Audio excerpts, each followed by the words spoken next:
Bitcoin yesterday, ito rin po yung bear flag natin ano. Sabi natin kailangan natin ng confirmation ha.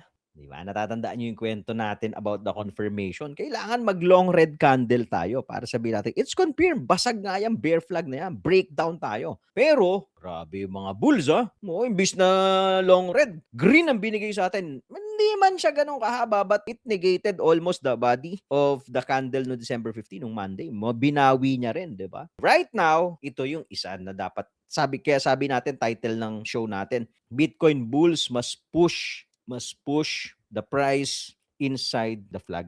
Kailangan ibalik tayo sa flag. Otherwise, what we're seeing right now, okay, kung hindi po tayo makakapasok dyan sa flag, this is a classic SR flip area retest. Previous support, tinagos, it's becoming a resistance. So yung dulo ng flag, magiging resistance po yan kung hindi niya tayo ipapasok dyan. Kung i-reject niya tayo, ngayong araw lang malalaman natin to eh. Kung hindi tayo ipasok ngayong araw dyan, most likely, today mo makikita yung confirmation or sa Thursday or Friday. This week, makikita natin confirmation dyan. Crucial to. Kasi kung malakas si Bulls, di ba? Kung Bulls are in control, pwede nila ibalik yan. Pag binalik po nila yan, eto makikita nyo sa news. Abangan ninyo sa headline. Ang dami na namang na-liquidate na naka-short.